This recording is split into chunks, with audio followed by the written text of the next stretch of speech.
আল্লাহকে ভয় করো, আল্লাহকে ভয় করো, আল্লাহকে ভয় করো। ইত্তাকুল্লাহ, ইত্তাকুল্লাহ, ইত্তাকুল্লাহ। ওহে মুসলিম, তোমাকে আল্লাহর সামনে দাঁড়াতে হবে। তোমার হিসাব নেওয়ার জন্য আল্লাহই যথেষ্ট, যিনি সব জানেন। তুমি যা গোপন করো ও প্রকাশ করো। তোমাকে অবশ্যই মৃত্যু বরণ করতে হবে।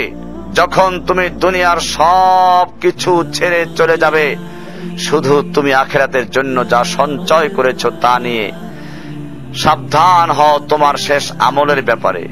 তুমি জানো না কখন তোমার শেষ মুহূর্ত। তুমি কি প্রস্তুত মৃত্যুর জন্য? তুমি কি প্রস্তুত কবরের সওয়াল জবাবের জন্য? তুমি কি প্রস্তুত ভয়াবহ কিয়ামতের জন্য, হাসরের ময়দানের জন্য, হিসাব নিকাশের জন্য, আল্লাহকে জবাব দেওয়ার জন্য, মিজানের জন্য? তুমি কি প্রস্তুত চুলের চাইতে সূক্ষ্ম, তরবারির চাইতে ধারালো পুলসিরাতকে পাড়ি দেওয়ার জন্য? ভয়ঙ্কর তুমি জাহান্নামের ভয়ঙ্কর আযাব থেকে আত্মরক্ষার জন্য কাজ করছো তো?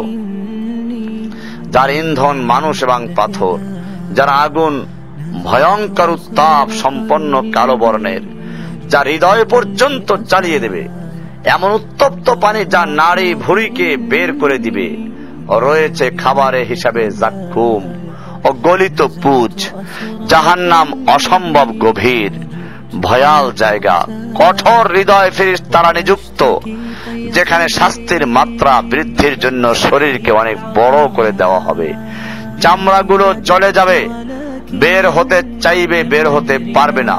মৃত্যুকে ডাকবে, মৃত্যু আসবে না। ভয়ঙ্কর শাস্তি যা অনন্তকাল ব্যাপী চলতে থাকবে। তুমি অগ্রগামী হও সেই চিরস্থায়ী জান্নাতের দিকে, যেখানে রয়েছে চিরন্তন সুখ। যা মন চাইবে তাই পাবে, যা আদেশ করবে তাই দেওয়া হবে। জেনে রেখো, দুনিয়ার চাওয়া পাওয়ার পূর্ণতার স্থান নয়। দুনিয়া চাওয়া পাওয়ার পূর্ণতার স্থান নয়। দুনিয়া চাওয়া পাওয়ার পূর্ণতার স্থান নয়।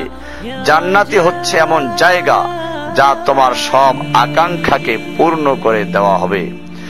চির কিশোর সেবকগণ, চির যৌবনা সঙ্গিনীগণ, ফল মূল, গোশত, দুধের মধুর শরাবের নহর, উত্তম বাসস্থান ও বিছানা, চির আরাম, চির যৌবন, চির সুখ।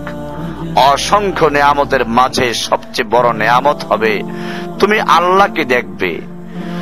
শুধু তোমাকে এটা বলাই যথেষ্ট মনে করছি, সবচেয়ে কম মর্যাদার যে জান্নাত লাভ করবে তা হবে দুনিয়ার 10টির সমান।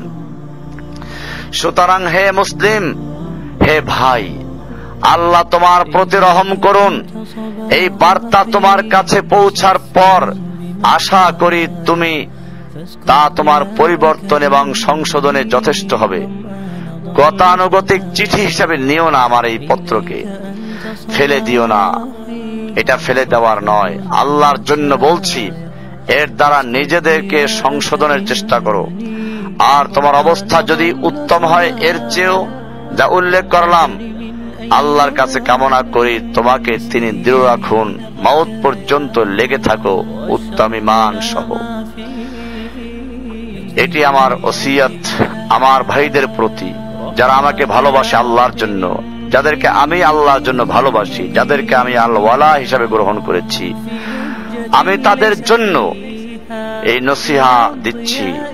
ভাইরা আমার, তোমরা এই নসিহাগুলোকে ভালো করে শোনো, বারবার শোনো, অনেকবার শোনো, এবং প্রত্যেকটা লাইনে লাইনে, অক্ষরে অক্ষরে মনোযোগ দিয়ে চিন্তা করো, এরপরে আমল করো। সে অনুযায়ী তোমরা হালাকা তৈরি করো, ভাইদেরকে দাওয়াত দাও। ইনশাআল্লাহ তোমরাই হবে এই যুগের আল গোরাবা। আল্লাহর রাসূল সাল্লাল্লাহু আলাইহি ওয়াসাল্লাম যাদের সঙ্গে সুসংবাদ দিয়েছেন, ফাতুবা লিল গোরাবা, গোরাবাদের জন্য সুসংবাদ। আল্লাহ সুবহানাহু ওয়া তাআলা আমাকে এবং আপনাদের সকলকে বিষয়গুলোকে বুঝার, আমল করার এবং দাওয়াত দেওয়ার তৌফিক দান করুন।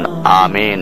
ওয়া সাল্লাল্লাহু তাআলা আলা নবিয়িনা মুহাম্মদ وعلى آله وصحبه أجمعين سبحان الله وبحمده سبحان الله العظيم سبحانك اللهم وبحمدك أشهد أن لا إله إلا أنت أستغفرك وأتوب إليك السلام عليكم ورحمة الله وبركاته